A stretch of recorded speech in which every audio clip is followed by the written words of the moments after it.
Assalamualaikum warahmatullahi wabarakatuh. Eh, Ketemu lagi dengan saya Pak Yaya di materi pemantapan untuk persiapan ujian satuan pendidikan. Kali ini saya akan melanjutkan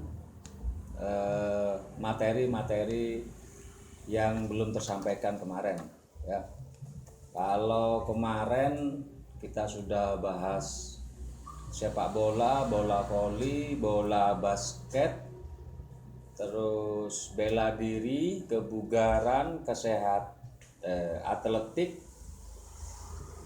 terus tenis meja, dan yang ke-8 adalah senam irama. Pada kesempatan kali ini di sesi yang terakhir ini kita akan membahas sisa 6 ya, sisa 6 materi. Yang 4 itu cabang olahraga, yang 2 itu adalah kesehatan, materi kesehatan. Oke, kita bahas tentang cabang olahraga bulu tangkis. Ya, untuk cabang olahraga bulu tangkis, silakan kalian lihat video saya yang beberapa hari yang lalu saya upload, dan materinya akan ada di kolom deskripsi. Seperti itu. Nah, pada prinsipnya permainan bulu tangkis adalah sebuah permainan bola bulu istilahnya. Jadi bisa tunggal, bisa ganda. Ya, permainan tunggal 1 lawan 1, permainan ganda 2 lawan 2. Nah, di situ bolanya dimulai dari servis dan diakhiri dengan bola jatuh ke lantai atau shuttlecock jatuh ke lantai.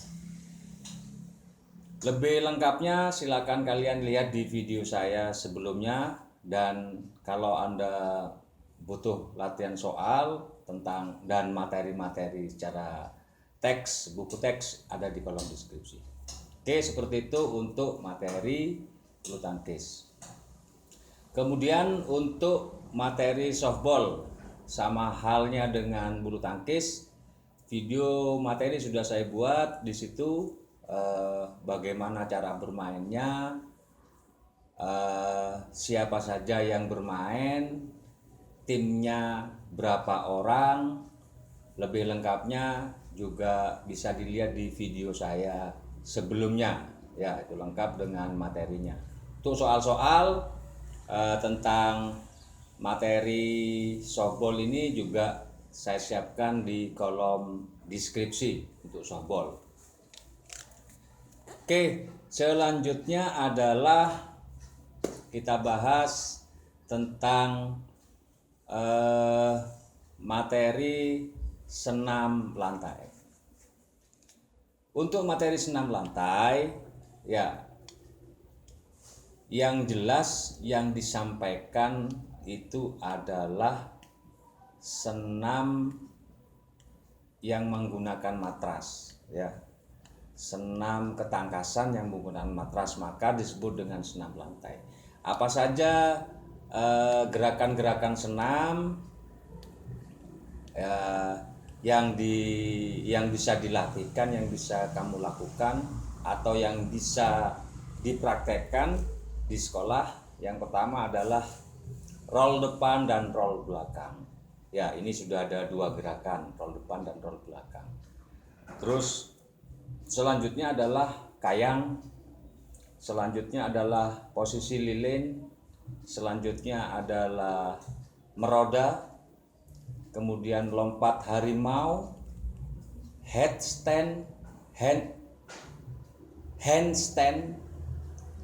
roll keep, salto, dan masih banyak lagi yang lainnya. Berikutnya juga untuk materi ya, untuk materi saya lebih jelasnya karena ini dalam bentuk penjelasan, jadi tidak mungkin saya jelaskan karena mungkin terlalu lama. Jadi semua materi dan soal-soalnya ada di kolom deskripsi, silakan kalian baca. Ya, silakan kalian print, boleh dibaca. Mungkin ada soal-soal yang nantinya akan keluar di soal dari ujian satuan pendidikan. Kemudian yang keempat, materi olahraga adalah renang. Ya, sama dengan yang lain, pasti materi saya share di kolom deskripsi semuanya, semua materi. Selanjutnya ada beberapa hal yang perlu kamu tahu tentunya. Yang pertama adalah bagaimana kalian mengetahui gerakan-gerakan renang yang dilombakan. Tentunya ini juga sebagai pengetahuan, ya, sebagai pengetahuan bahwa ada 4 gaya yang dilombakan. Yang pertama gaya bebas, ya. Yang kedua gaya dada, yang ketiga gaya punggung, yang keempat adalah gaya kupu-kupu. Kalau prakteknya gaya kupu-kupu ini lucu juga. Saya dulu waktu kuliah itu dapat ini dolphin. Dolphin itu kan lumba-lumba. Tapi kok di perlombaannya itu kupu-kupu, ya. Karena di teorinya kupu-kupu, kita pakai kupu-kupu lah. Oke, selanjutnya seperti juga atletik, ya, seperti juga atletik. Jadi ada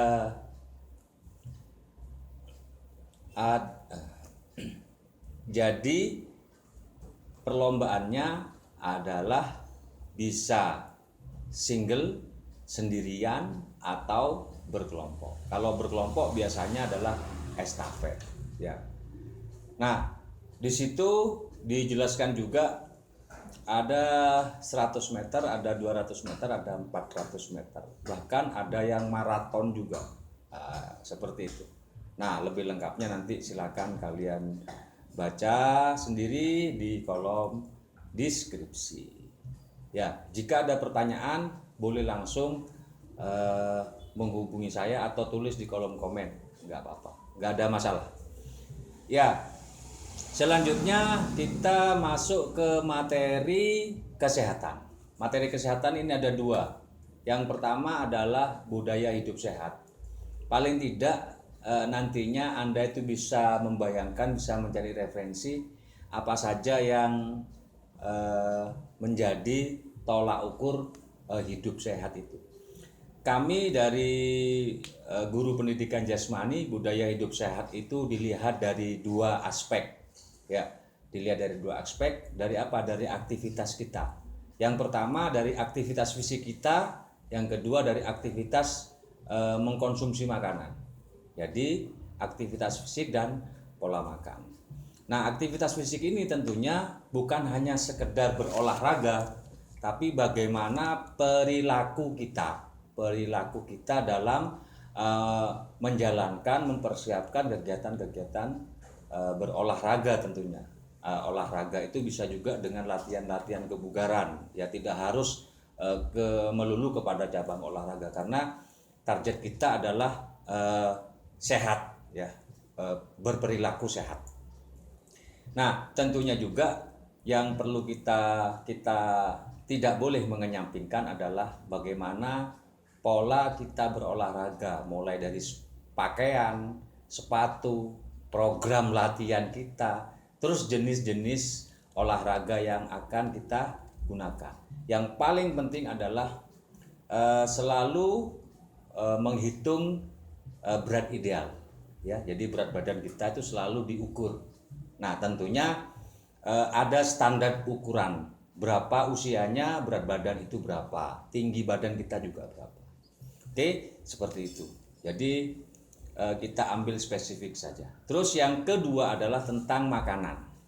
Nah, bagaimana kita mengkonsumsi makanan? Tentunya kita juga mengkonsumsi makanan dan minuman itu juga harus benar, mengikuti 4 sehat 5 sempurna juga, dan disesuaikan juga dengan usia. Kalau usia-usia seperti saya itu kandungan-kandungan protein, kandungan-kandungan lemak itu juga harus dikurangi. Tapi kalau usia-usia masih pertumbuhan, jadi lemak, protein itu masih sangat dibutuhkan. Di samping untuk energi juga makanan-makanan, kadar makanan itu juga digunakan untuk pertumbuhan.